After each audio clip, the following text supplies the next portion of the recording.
Selamat datang kembali di channel Kenal HI. Video kali ini merupakan bahan perkuliahan asinkron mata kuliah analisa kebijakan luar negeri Indonesia. Pada kesempatan kali ini kita akan membahas mengenai konsepsi kebijakan luar negeri, cakupan dan batasannya seperti apa, dan bagaimana membedakan kebijakan luar negeri dengan kebijakan domestik. Serta kita juga akan melihat perbedaan gaya negara maju dan negara berkembang terkait gaya kebijakan luar negerinya. Yang pertama, keputusan dan aksi yang diambil oleh negara untuk berhubungan dengan negara lain atau eksternal aktor lainnya. Bisa saja organisasi internasional, multinational corporations, dan non-state actors lainnya yang bisa dibilang sebagai eksternal tadi, di luar wilayah teritori dia. Itu yang kemudian bisa dibilang sebagai kebijakan luar negeri. Berarti decision actions taken by states. Jadi siapa yang ngambil adalah states. Buat apa ketika dia akan deal dengan pihak lain di luar wilayah dia. Bisa saja aktor negara, bisa saja aktor non-negara. Lalu kemudian Clark and White menyatakan aksi yang berwujud pernyataan resmi. Jadi kebijakan luar negeri itu harus resmi, harus officials yang diambil. Bukan cuman kayak statement, tapi statement opini dan sebagainya. Karena terkadang ada juga yang agak sulit pada saat ini untuk membedakan mana yang statement resmi, mana yang bukan. Atau pernyataan resmi pun juga agak beda kalau misalnya kita lihat Amerika Serikat pada saat ini. Ya Trump bisa dibilang tidak bisa terkontrol apa yang dia bilang, lalu kemudian agak sulit untuk membedakan. Jadi tinggal dilihat aja itu resmi atau tidak. Ada dokumennya atau tidak, seenggaknya seperti itu, atau dalam occasion yang resmi atau tidak dikeluarkan oleh pemerintah. Dan komitmen yang disuarakan oleh pemerintah dan aktor-aktor lain yang bertindak mewakili pemerintah, di mana dia part of the state. Dan ditujukan atau berimplikasi kepada aktor baik pemerintah dan non-pemerintah yang ada di luar teritorialnya. Ini yang agak abu-abu karena kalau misalnya ditujukan berarti ada targeted entities di luar sana. Ada entitas yang bisa ditargetkan. Oh, ini kebijakan ditargetkan keluar sana. Tapi kemudian ada juga kebijakan-kebijakan yang sifatnya abu-abu. Targetnya domestik tapi ada implikasi keluar. Ketika ada implikasi keluar masih bisa dikategorikan sebagai kebijakan luar negeri. Tapi lagi-lagi Anda harus membatasi hal yang menjadi studi kebijakan luar negeri Anda adalah sesuatu yang sifatnya ada implikasi keluarnya. Ketika dia tidak ada implikasi keluar, itu kemudian tidak bisa Anda kategorikan sebagai bagian dari studi kebijakan luar negeri. Oke, kita lihat dari sini kemudian mana yang kebijakan luar negeri. Tadi teman-teman menjawab dengan cukup baik dan iya, sudah sesuai dengan batasan-batasan tersebut. Pernyataan yang pertama di slide ini, iya, ini kebijakan luar negeri. Pemerintah Indonesia sebagai sebuah entitas bikin kebijakan keluar sana dan targetnya sudah cukup jelas, Iran, terkait isu tertentu. Lalu kemudian kebijakan pemerintah Indonesia dalam hal investasi di Indonesia, ini tadi yang kemudian bisa dibilang cukup abu-abu. Ya, tadi kalau saya nggak salah Valencia yang menjelaskan. Lalu kemudian, tapi bisa dibilang ini kebijakan luar negeri ketika yang dilihat adalah sesuatu yang ada implikasi keluarnya. Terkait FDI, terkait kemudian investasi asing yang akan masuk ke Indonesia. Karena ada aturan untuk berinvestasi di Indonesia yang seperti itu. Yang ketiga, kebijakan pemerintah Indonesia dalam bidang imigrasi. Imigrasi sebenarnya menata di Indonesia juga, tapi ditujukan kepada pihak lain yang akan masuk ke Indonesia. Sehingga ini iya juga kebijakan luar negeri. Jadi tiga hal ini adalah kebijakan luar negeri. Bedanya yang kedua dan ketiga, yang kedua tidak dijelaskan sebenarnya target entitasnya siapa, sedangkan nomor tiga jelas negara-negara anggota ASEAN. Tapi dua-duanya ada implikasi keluar sehingga kita bisa bilang sebagai kebijakan luar negeri. PBB memberikan sanksi kepada Indonesia terkait pelanggaran HAM di Timor Timur dan NATO memberlakukan embargo persenjataan kepada Indonesia terkait pelanggaran HAM di Timor Timur, bukan kebijakan luar negeri. Kenapa? Karena entitas yang bikin keputusan atau aksinya bukan negara. Jadi bisa dibilang kebijakan luar negeri itu eksklusif hanya dimiliki oleh negara. Nomor 3, Indonesia keluar dari PBB. Iya, ini kebijakan luar negeri.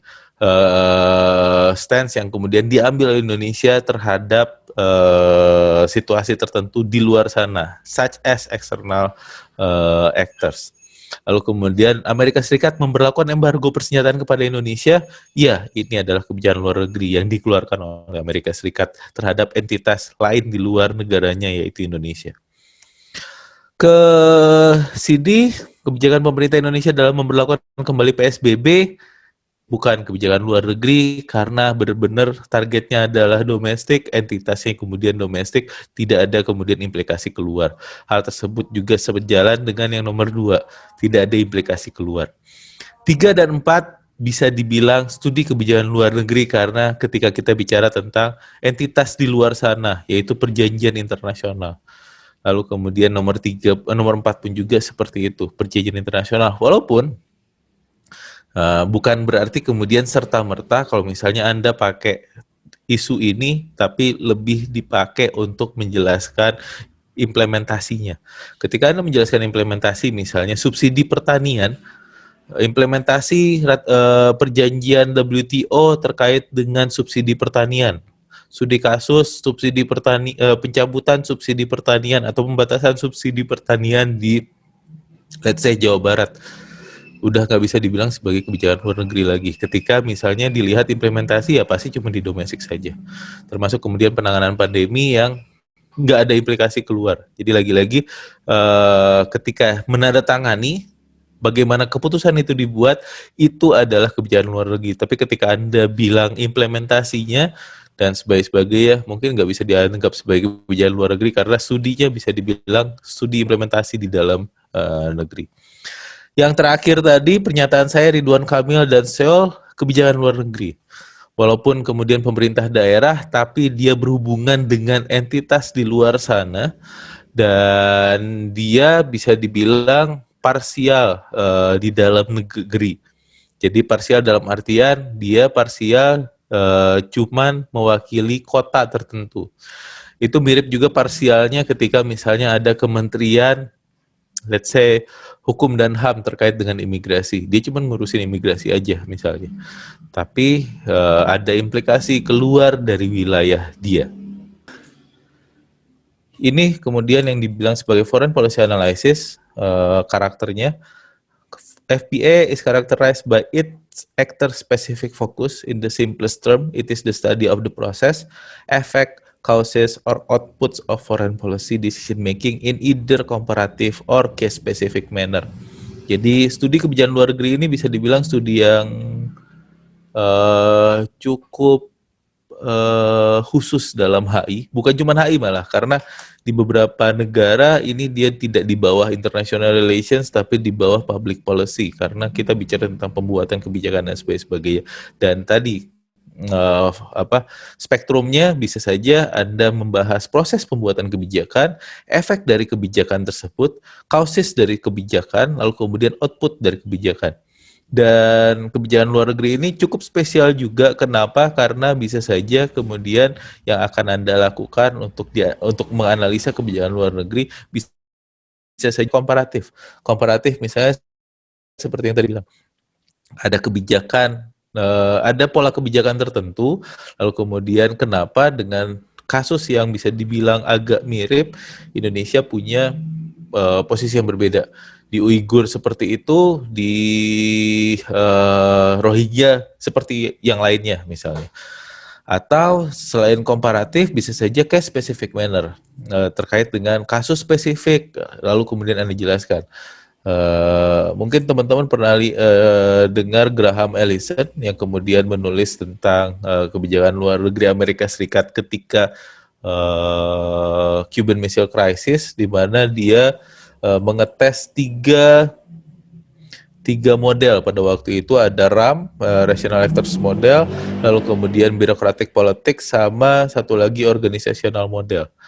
Dan ini spesifik bicara tentang kebijakan yang diambil oleh Amerika Serikat terkait dengan krisis Kuba pada waktu itu, yang waktunya cuma 13 hari. Itu yang kemudian dia lihat, dan kenapa Amerika Serikat melakukan kebijakan X tadi. Dari hal tersebut dia pakai tiga hal ini, dan simulasinya bisa dibilang mau pakai RAM, mau pakai organizational model, mau pakai bureaucratic model, pasti US bakal bikin kebijakan yang sama. Walaupun fokusnya berbeda. Rational Actors Model tadi ngelihat negara sebagai aktor, hampir mirip sebagai individu yang kemudian akan bikin kebijakan yang sifatnya rasional. Bureaucratic Model bicara tentang pembuatan kebijakan di sebuah negara itu dikaitkan dengan pertarungan birokrasi, dan kejadian pada waktu itu adalah ada Secretary of State punya posisi sendiri, Secretary of Defense di Amerika Serikat punya posisi sendiri, lalu kemudian White House juga punya posisi sendiri, tapi kemudian dia berantemnya di antara mereka, dengan berantem di antara mereka kebijakan diambil adalah X pada waktu itu. Atau organizational model yang bicara tentang SOP. Di Amerika Serikat ada SOP-nya. Kenapa kemudian 13 hari ini harus diselesaikan? Karena kalau nggak salah lebih dari 13 hari ini harus dibawa ke Kongres dan Senat. Kalau dibawa ke sana, kemudian panjang lagi pembuatan kebijakannya dan sebagainya. Dan waktu itu SOP-nya cukup jelas siapa yang punya kewenangan dan sebagainya, sehingga bisa dibilang yang melakukan blokade adalah perintah dari Pentagon, lalu kemudian yang bermain di PBB dan sebagainya untuk ngangkat isu itu adalah Kementerian Luar Negeri pada waktu itu. Department of State-nya Amerika Serikat. Itu jadi studinya bisa saja kemudian studi yang sifatnya sangat spesifik kasus yang Anda angkat. Dan ini how to analyze foreign policy, ini spektrumnya yang kemudian bisa Anda jadikan bahan untuk studi kebijakan luar negeri. Pertama, bisa saja Anda melihat inputnya. Input dari kebijakan luar negeri itu apa? Atau kenapa kebijakan luar negeri tersebut dibuat, karena ada tuntutan dari manakah. Bisa saja kemudian inputnya ada eksternal atau internal di dalam negara sendiri, atau kemudian bisa saja dari luar negara yang kemudian memberikan pressure untuk pembuatan kebijakan tertentu. Atau yang kedua, seperti yang mirip tadi organizational model atau bureaucratic model, lebih ke proses pengambilan keputusan. Bagaimana kemudian pengambilan keputusannya dibuat, pertarungannya seperti apa, dan sebagainya. Atau yang ketiga, bisa saja kemudian kebijakannya itu sendiri yang Anda teliti. Kebijakannya kemudian seperti apa? Ini kebijakan yang cukup optimalkah atau tidak, dan sebagainya. Atau yang keempat, implementasi dari kebijakan tersebut, dampaknya, pelaksanaannya, dan sebagainya. 4 ini kemudian bisa jadi fokus Anda, dan fokusnya bukan kemudian 4-4-nya dibuat, tapi fokus kepada salah satu. Bisa saja kemudian Anda lihat inputnya, sudah, stay dengan inputnya. Prosesnya, output atau outcome-nya. Ini mirip dengan cara berpikir level of analysis di HI, tapi ini level of analysis untuk foreign policy. Mau belajar inputnya, mau bicara tentang prosesnya, outputnya atau outcome-nya. Itu, lalu kemudian bicara tadi determinan, bisa saja ada eksternal dan internal, dan ini jadi perdebatan juga di antara banyak ahli. Banyak ahli banyak membahas tentang hal ini, bahasanya bisa saja eksternal, internal, bisa saja domestik, lalu kemudian internasional, bisa saja ada yang bilang sebagai agents dan juga structure. Silakan, semuanya bicara tentang dua hal ini, eksternal, internal. Eksternal, dan ada yang bilang eksternal dan internal saling melengkapi, ada yang bilang eksternal lebih dominan, ada yang bilang internal akan lebih dominan, ada yang bilang ini dua kemudian yang berantem. Silakan, Anda tergantung Anda pakai model yang mana. Eksternal biasanya memberikan circumstances untuk pembuatan kebijakan. Bisa saja pressure, bisa saja opportunity, bisa saja threats, ancaman. Sehingga harus ada kebijakan untuk mengovercome pressure atau threats tadi, atau menggunakan opportunities yang ada. Dan pihak-pihak yang berpikir bahwa eksternal ini penting biasanya berpikir bahwa structure always influence the agent. Salah satu teori yang kemudian fokus kepada aspek eksternal ini salah satunya adalah neorealisme. Neorealisme selalu bilang bahwa struktur akan mempengaruhi bagaimana unit-unit di dalam struktur tersebut kemudian akan berperilaku. Di level berikutnya ada yang internal. Kenapa? Karena selalu yang namanya kebijakan sebuah negara itu pasti akan menghiraukan masalah domestik negara tersebut. Intinya adalah all the politics is local. Apapun stance negara tersebut, dia pasti akan berpikir tentang bagaimana mendapatkan kepentingan di dalam dirinya sendiri. Dan biasanya ini menekankan kepada anggapan bahwa pemerintah harus memfasilitasi kebutuhan domestik. Dan kelompok yang bisa dibilang fokus kepada yang sifatnya internal ini, asumsinya adalah agents shape how structure become. Jadi selalu negara kemudian atau unit akan membentuk bagaimana struktur tersebut bentuknya seperti apa. Walaupun lagi-lagi biasanya kemudian yang bisa membentuk struktur atau mempengaruhi bentuk struktur itu seperti apa adalah agents-agents yang terkuat. Tapi di antara eksternal dan internal ini ada yang saling melengkapi. Misalnya orang-orang konstruktivis selalu bilang bahwa ya identitas sebuah negara menjadi batasan untuk pembuatan atau behavior dari sebuah negara, dan ini akan dipengaruhi oleh eksternal dan internalnya. Jadi dua ini akan saling berpengaruh satu sama lain. Ada yang bilang seperti itu. Ada yang bilang misalnya kayak neoklasikal realisme bilang bahwa ini adalah versus. Kenapa versus? Karena kebijakan luar negeri yang diambil oleh sebuah negara biasanya tidak bisa optimal. Kenapa? Karena beranteman antara aspek eksternal dan internal. Internalnya mau A, eksternalnya mau B, kebijakan yang diambil negara kemudian yang di tengah-tengah yang coba untuk fasilitasi kedua hal tersebut. Ya paling gampang contohnya misalnya Indonesia ada masalah di Natuna Selatan dengan China. Lalu setelah itu masalahnya adalah terkait dengan kedaulatan. Kebijakan optimal yang bisa dibuat adalah kita lalu kemudian usir mereka dari sana dan perkarakan hal tersebut secara internasional. Misalnya kita punya aggressive stance terhadap hal tersebut. Tapi nggak serta-merta bisa dibilang kebijakan yang dikeluarkan akan ngambil yang hal tersebut. Kenapa? Karena ada pertimbangan-pertimbangan yang lainnya, seperti aspek internal dari Indonesia dan sebagainya. Ya kemudian kebijakan yang paling optimal adalah bukan aggressive stance terhadap China, tapi ngambil kebijakan-kebijakan yang lainnya mungkin lebih softer terkait dengan hal tersebut. Misalnya seperti itu. Atau misalnya kenapa kemudian tadi yang Fasya, kenapa Indonesia Uighur diam? Atau mungkin bukan Uighur saja, banyak juga kok masalah-masalah di negara-negara lain kita kemudian diam. Indonesia akan diam untuk masalah-masalah di negara lain yang bicara tentang separatisme. Rohingya nggak ngomongin separatisme. Rohingya bicara tentang komunitas kecil yang diskriminasi di sana. Sedangkan Uighur bicara tentang mereka adalah gerakan separatisme di sana. Ketika kita bicara tentang gerakan separatisme, biasanya nggak cuma ngomongin tentang separatisme di luar sana, kita akan berkaca juga ke dalam negeri kita. Kalau kita ngomong separatisme dan kita dukung yang kekuatan separatis di luar sana, orang bakal bicara bahwa lalu kemudian Indonesia terkait dengan separatis di Indonesia kok punya posisi yang sama dengan negara tersebut misalnya. Jadi kita ngomong, kita dukung Uighur. Oke, berarti negara lain boleh dong kemudian mendukung Papua misalnya. Sehingga ya tadi kebijakan yang akan dikeluarkan bisa dibilang tidak terlalu optimal karena tadi pertimbangan internal dan eksternalnya. Oke, kita lanjut. Lalu ini perbedaan gaya dari developed dan juga developing countries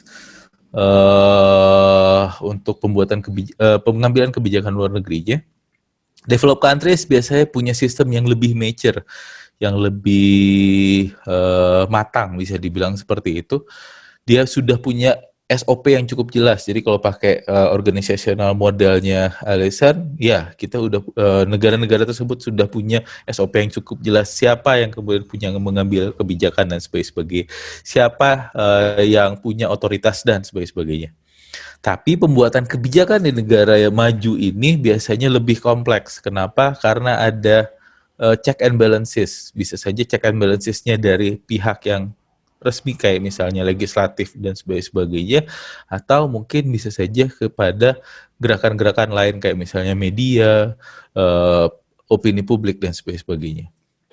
Di developed countries juga biasanya mereka akan giving emphasis to the needs of the people. Kebutuhan masyarakat apa, dan biasanya dari sana bakal bisa jelas kok negara A, negara B kemudian akan punya stand seperti apa. Dan yang keempat, mereka biasanya punya obligasi untuk menjalankan hukum internasional. Have obligation to international norms. Kenapa? Karena biasanya yang bikin international norms adalah mereka. Beda dengan developing countries. Developing countries sistemnya biasanya lebih immature, tidak sematang di negara maju. SOP-nya mungkin nggak jelas, siapa yang kemudian boleh ngambil keputusan dan sebagainya. Bahkan bisa dibilang, ya pembuatan kebijakannya simple. Dominasi idiosyncratic di sana. Dalam artian, ini cerita dari teman-teman di, bukan teman-teman ya, sesepuh-sesepuh di Kementerian Luar Negeri. Dulu ketika zaman Orde Baru, Indonesia itu nggak fleksibel ketika diplomat-diplomatnya di forum-forum internasional itu nggak fleksibel. Kenapa? Karena semua keputusan harus didiskusikan dulu dengan Jakarta. Ya, kayak misalnya di Dewan Keamanan Indonesia jadi anggota misalnya di Dewan Keamanan PBB. Ada keputusan X. Oke, sebentar kita mundur dulu. Diplomatnya bakal bilang, kasih kami waktu sebentar, telepon dulu ke Jakarta. Jakarta kemudian bilang, oh iya silahkan. Ya sudah, kemudian dia balik lagi, ya kita sepakat. Seperti itu. Karena kalau dia bikin kesepakatan-kesepakatan yang kemudian tidak direstui oleh Jakarta pada waktu itu, nggak aman lah ketika balik ke Indonesia. Sedangkan kalau sekarang bisa dibilang ya Indonesia sudah bisa dibaca stance-nya akan seperti apa dan sebagainya. Karena tadi sistem pembuatan kebijakannya yang kemudian lebih baik, bisa dibilang seperti itu. Yang ketiga, beda dengan yang keempat tadi, biasanya penekanannya kepada power of regime dan bagaimana menyelamatkan regime yang ada. Sedangkan yang ketiga tadi bisa saja kemudian lebih menekankan kepada kebutuhan dari masyarakatnya. Yang keempat, dari developing countries always emphasis on sovereignty rather than international norms. Terkadang malah kemudian bisa jadi alasan juga untuk keluar dari treaty dan sebagainya karena alasan-alasan kedaulatan. Dan ya bukan sesuatu yang salah, tapi selalu ini yang kemudian menjadi pertimbangan utama sebuah negara ketika terlibat dalam forum-forum internasional. Dan yang kelima, ini buat negara-negara developing countries, biasanya mereka akan support its core alliances. Contoh misalnya, Korea Utara, apapun yang jadi stance-nya China, dia pasti bakal ikut. Dan lagi-lagi tadi idiosyncratic domination-nya ada. Kenapa?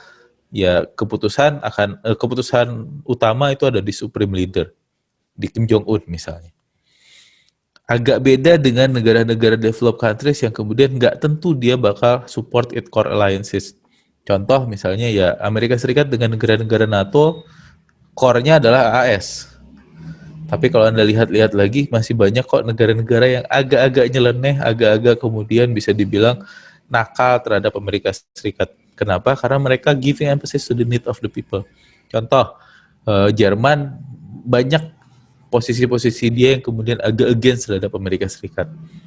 Atau Prancis juga tuh cukup nakal bisa dibilang seperti itu. Atau sekarang yang paling nakal katanya sih Turki misalnya. Artinya nggak selalu dia akan support its core alliances, biasanya kemudian bicara tentang giving emphasis to the needs of the people. Itu beda developed dan juga developing countries. Oke, dari catatan itu saya coba balik ke Indonesia. Menurut Anda Indonesia bisa dikategorikan seperti apa sih? As developed countries atau developing countries? Saya punya data dan ya ini bukan asumsi tapi data. Pertama, Indonesia have no alliance. Jadi jangan pernah berpikir Indonesia punya aliansi. Karena kalau Indonesia mau punya aliansi, bikin aliansi dengan negara lain, ada presiden yang bikin kebijakan seperti itu, dia menyalahi aturan bisa dibilang konstitusi. Di konstitusi, walaupun tidak selalu jelas di konstitusi, tapi di undang-undang tentang hubungan luar negeri itu sudah dibahas bahwa kita tidak akan punya aliansi atau fakta pertahanan dengan negara-negara lain sampai sekarang. Yang kedua, Indonesia aktif di lebih dari 200 forum dan organisasi internasional. Fakta, karena Anda bisa lihat masuk ke situs Kementerian Luar Negeri Indonesia, lalu kemudian masuk ke bagian di section multilateral, di sana kemudian ada list kita jadi anggota di mana saja. Silahkan Anda lihat, dan kita aktif. Yang ketiga, kita mempromosikan international norm selalu. Kita selalu mempromosikan demokrasi dan kita adalah negara yang berhasil untuk melewati transisi demokrasi. Lalu kemudian kita juga walaupun punya pengalaman hak asasi manusia di belakang sana, di masa lampau, tapi kemudian kita mempromosikan ini dan malah kita aktif juga di Dewan HAM PBB. Lalu good governance kita juga selalu bicara tentang hal tersebut. Lalu kemudian toleransi dan sebagainya. Kita juga bikin forum namanya Bali Democratic Forum. Lalu kemudian bicara tentang umat beragama dan sebagainya. Saya lupa nama forumnya. Kita juga kemudian buat hal tersebut. Pembuatan kebijakan di Indonesia bisa dibilang cukup kompleks juga. Leaders policies, kebijakan yang diambil oleh pemimpin, selalu jadi debat di legislative forum. Lalu kemudian civil society. Salah satu contohnya misalnya dulu ketika zamannya SBY pernah bikin waktu itu Menteri Luar Negerinya Pak Marty, ada pembahasan terkait dengan resolusi PBB untuk Iran. Dan pada waktu itu kita setuju. Dan ketika kita setuju waktu itu, di dalam negeri kemudian demo, lalu kemudian di Komisi 1 DPR kemudian dibahas. Pak Marty kemudian dipanggil untuk menjelaskan kenapa kita punya posisi itu dan sebagainya. Setelah itu PBB bikin lagi resolusi, saya lupa resolusi Dewan Keamanan atau resolusi GA pada waktu itu, lalu kemudian kita abstain. Karena kalau abstain, sebenarnya kita sepakat dengan resolusi itu, tapi lagi-lagi memperhatikan struktur domestik kita pada waktu itu, yang mayoritas Muslim dan sebagainya, sehingga nggak ngambil keputusan-keputusan yang sifatnya menyalahi kepentingan domestik Indonesia. Dari ini termasuk kemudian data-data yang lainnya, silakan kalau Anda punya juga data-data yang lain, menurut Anda kita bisa dikategorikan sebagai mana sih developed countries atau developing countries? Terkait pertanyaan tersebut, khusus untuk teman-teman yang tergabung di kelas saya, silahkan dijawab pertanyaan tersebut dalam sebuah esai singkat yang diperkuat dengan data. Dan silahkan dikumpulkan lewat Google Classroom kelas kita. Untuk teman-teman yang lain, boleh untuk memberikan tanggapan melalui kolom chat di channel ini. Sekian pertemuan kita kali ini, kita bertemu lagi di bahasan-bahasan selanjutnya.